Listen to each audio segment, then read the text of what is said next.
Hello students, welcome back to my channel. In continuation of our previous topic, today we are going to study about simple machines. A sewing machine and a washing machine are made of many parts. They are thus called complex machines. Scissors, knives and tweezers are made of very few parts. They are called simple machines. They help us to do work by using force more efficiently.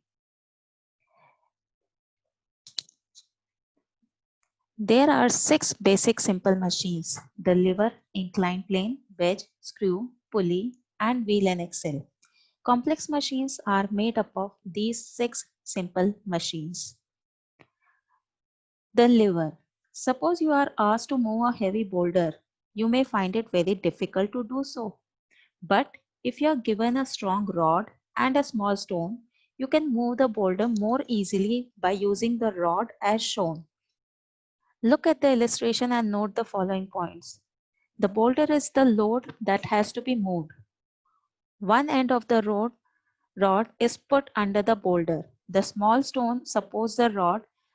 The point at which the rod touches the stone is fixed and does not move. It is called the fulcrum. The rod is free to turn around the fulcrum. You will push down at the other end of the rod to shift the boulder. This push of or force applied to move the load is called the effort. This arrangement of a rod free to move around a fixed point is called a lever. Levers are grouped into three types depending on the position of the effort, load, and fulcrum. First class lever. In this type of lever, the fulcrum is placed between the effort and the load. The seesaw in your school playground is first class lever. Scissors, claw, hammers, and pliers are other examples of first class lever. When you use a spoon to open the lid of a can, you use it as a first class lever. Second class lever. In this type of lever, the fulcrum is at the end of the rod and the effort is applied at the other end. The load lies between the fulcrum and the effort. Wheelbarrow, bottle opener, and nutcracker are examples of second class levers. The wheelbarrow allows one to lift and shift a heavy load with the wheel as the fulcrum. Third class lever. In this type of lever, the fulcrum is at one end of the lever and the load is at the other end. The effort is applied between the fulcrum and the load. Fishing rod, tweezers, and tongs are examples of third class lever. Inclined plane. Have you ever wondered how the ancient Egyptians lifted heavy stones to build the pyramids? They used a ramp or an inclined plane. An inclined plane is a slope that helps us move a load between two levels with less effort. It does not look like a simple machine at all. A normal person cannot load a heavy box into the rear of a truck easily, but by placing an inclined wooden plank from the rear of the truck to the ground, the person can do this more easily. A wheelchair can be easily pushed up an inclined plane in a hospital. The less the slope of an inclined plane, the less the force required to push a load up. A winding mountain road is also an inclined plane. The next simple machine is screw. The screw looks like a nail with grooves cut in it. It has a winding edge called a thread. This winding edge is actually an inclined plane. To check this, draw a right angle triangle on a piece of paper and cut it out. Color the longest edge and wrap the paper on a pencil. Notice that the inclined edge of the paper now looks like the thread of a screw. The head of the screw has a groove for the tip of a screwdriver. The screw is held against a piece of wood and its head is turned with the help of the screwdriver. The tip of the screw moves into the wood. Less force is needed to insert a screw into wood than a nail because of the inclined edge. To insert a nail, it has to be hammered in with more force. Also, because of the grooves, the screw holds the wood more firmly than the nail. The screw jack used to lift cars for repairs works on the simple machine. Here are some examples of screw. The next simple machine is a wedge. A wedge is made of two inclined planes joined together to form a sharp edge. A knife, an axe, and a chisel are examples of wedge. Pulley. It is a simple machine, consists of a grooved wheel with a rope passing around it. It is normally fixed to a support above the load. The load is tied to one end of the rope and the effort is applied at the other end.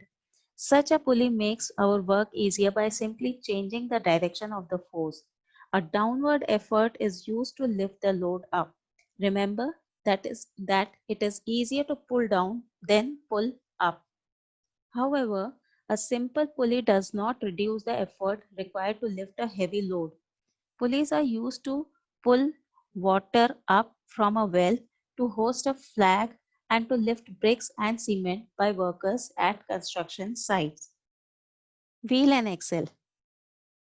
Have you ever seen a potter at work? A potter pushes a large wheel around with the foot or a handle and uses the force of the wheel to give shape to the clay at the center of the wheel. Most machines, for example, sewing machine, have wheels in it to turn other parts. Some machines, like cars, trucks, and trains, move on wheel. The wheels used in all these machines have a rod fixed in the center known as axle. A wheel and an axle together make a simple machine. It can be used to lift a heavy load by using less effort. Our next topic is energy. You need energy to do everything: walk, talk, sing, run, or so on. Energy is the ability to do work. There are many forms of energy in nature. First is light energy. Light energy is given out by the sun, fire, electric bulbs, tube lights, candles, and so on. It helps us to see when it is reflected off object. Heat energy. You get heat energy when the things are burned. Fuels like petrol, diesel, coal, and wood are burned to get heat. Heat energy is used to cook food, keep our homes warm, produce electricity, and so on. Sound energy. Sound is generated when an object vibrates due to a force applied to it. For example, when a drum is hit, sound is produced. Sound energy can be transferred through a solid, liquid, or gas. Electrical energy. Electrical energy or electricity is also a kind of energy. We use electricity to run many electrical appliances and machines at home and in factories. Mechanical energy. The energy that an object has because of its position or movement is called mechanical energy. For example, water that falls from a high point has more energy than water that is at a lower point. We get energy from many sources. Wind energy. The sources of wind energy are moving air, and it is used to generate electricity and for grinding grains. Water energy. Just as wind can move things, flowing water can also move and carry things. The energy is flowing water. The energy in flowing water is used to turn turbine and generate electricity. Hydropower also is non-polluting since we do not have to burn fuels to generate it. Solar energy. The energy that we get from sunlight is called solar energy. It can be used to carry out many functions on the earth.